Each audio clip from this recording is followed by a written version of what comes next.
What's up, everybody?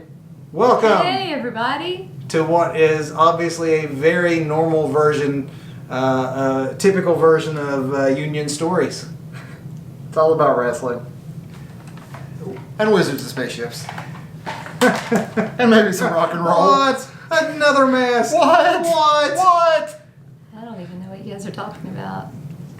This You is know, my everyday wear. This is slowly, I'm pretty sure people who've been tuning in through the weeks has thought it was slowly becoming a wrestling podcast anyway, so we might as well just go full lucha on them. Full on. We're full lucha Full on lucha. yes, we're full lucha on this broadcast of Union Stories where, you guys ready to talk about Jesus? Do I look like I'm ready? I think we're ready to discuss Going to See the Trees. They're Is the not song that real. I'm trying to suck that in. Stop. I think we're ready to talk Going to See the Trees, October the 8th. And that is the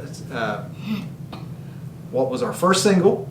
Was it? It was how we announced to the world I that remember Kids on the that. Same Ride was going to be a thing and that we were doing an album.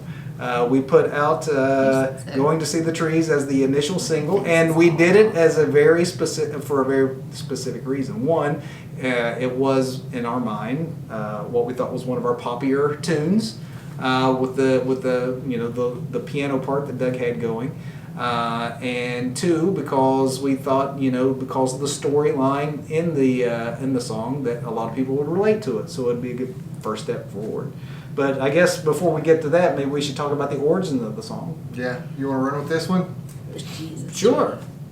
We'll go. We mentioned before, I believe, that there was a cache of songs that almost fell through the cracks. And this is one of those songs, along with, Here Comes Another Accident. This would have dated to the period when Doug was writing with loops, and it was towards the end of our first run of trying to write some materials together when he first moved to Huntington and we were over in Ashland. And so it wasn't one that we played a whole lot, but and because of the piano part, it was one that we really couldn't recreate when we did start playing together. And I still love the song. I loved the melody of the song. I loved the story behind the song, and because of that, when Doug had gained the technical ability to recreate some of these things, this was when I asked to be resurrected.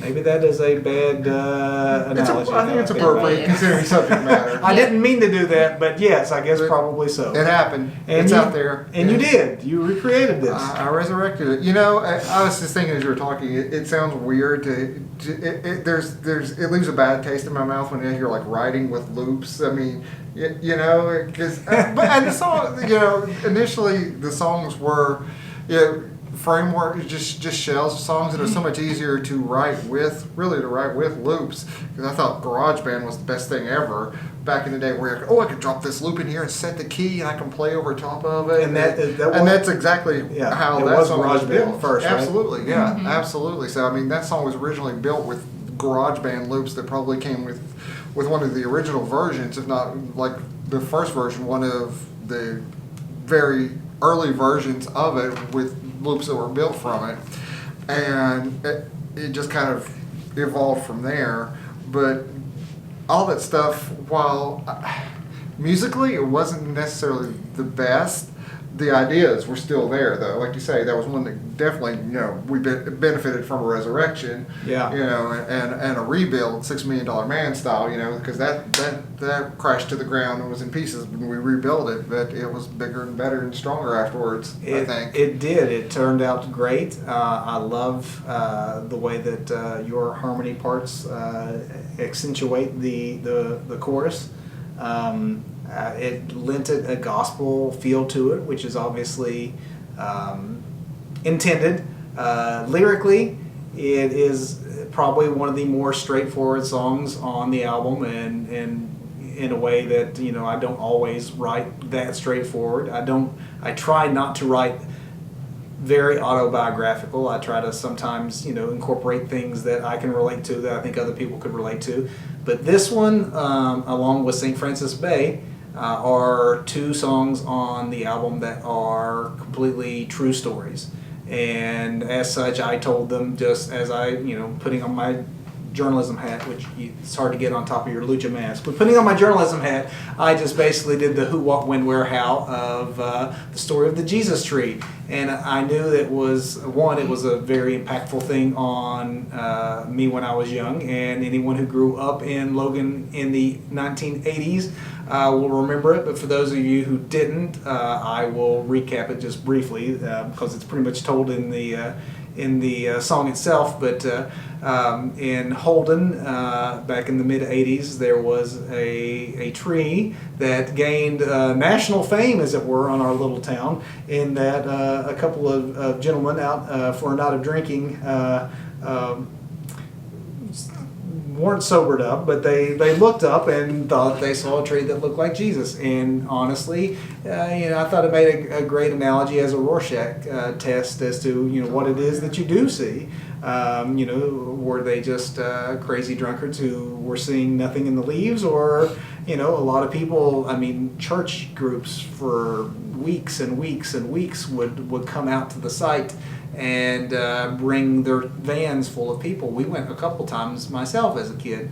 National news crews came and covered the story. I remember a photo, and the photo that's used in the video, in fact, I think is from the one that was used in the National Enquirer. So here our little sleepy southern West Virginia town made the front page of the National Enquirer. Well, that's not really all that Well, surprising. Yeah, that's true. We probably made it for other things as well. But the Jesus Bigfoot. tree was a huge happening. Yeah, the Bat Boy, Mothman. Now, I have seen a tree that looks like Bat Boy. That I believe.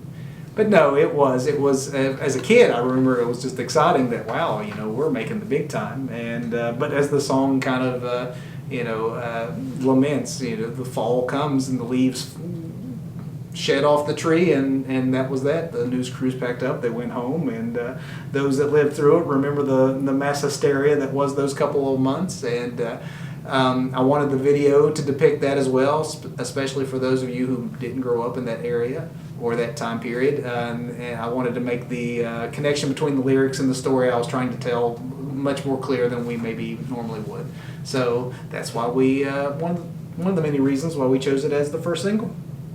I was just recently flipping through an album at my mom's and found like 1 or 2 pictures of the Jesus tree. I was like, oh, you have pictures of the Jesus tree? She goes, oh yeah, everybody. We all have. If I'd known that, we would have been able to put those in the video. Yeah, it was actually harder to no find. idea. As many stories as I found out there about the Jesus tree, there was not a whole lot of images to put in the video. But anyway, did I actually do this, or did I just think about doing this? Because I found some. I couldn't find any actual news footage of it, like archival footage, but I found some. It seems, and maybe I just imagined this, or maybe thought I was going to do it, but reading like the different voices, like the quotes, and layer them over top of each other. I think there was like some ridiculously super psychedelic version I was trying to do once upon a time. Did I ever share think that? so. I Probably. I don't remember. Was it one that was like like that, and it did like? How'd that go again? Okay, now you just look ridiculous.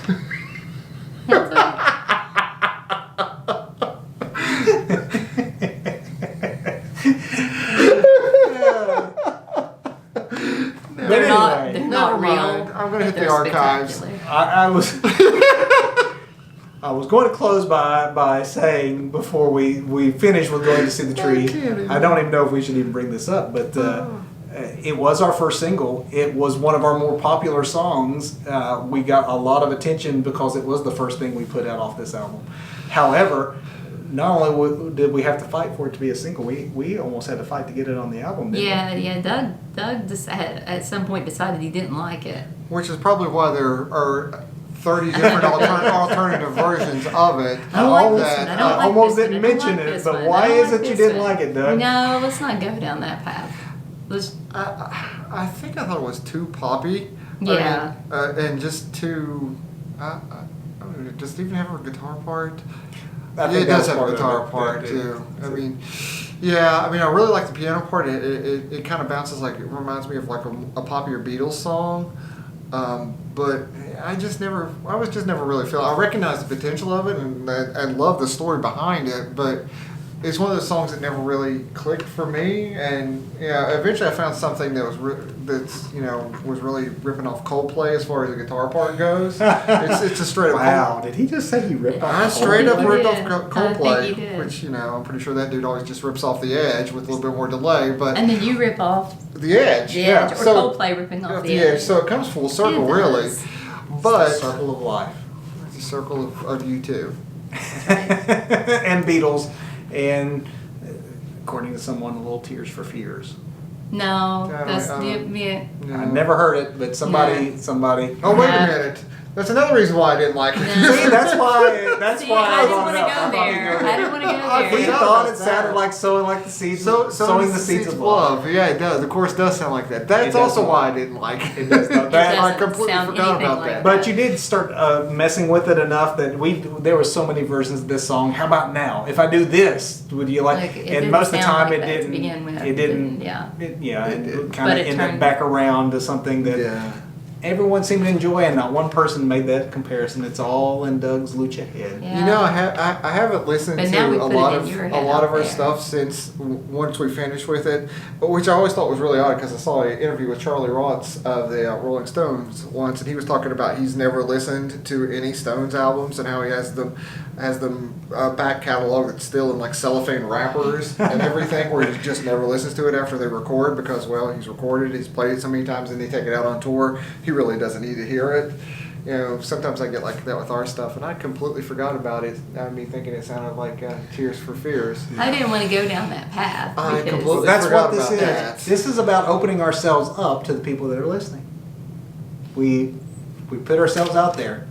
I'm gonna have to go back and re-listen to it now because You if might I need to close yourself back out off to. It's about time for our match, isn't it?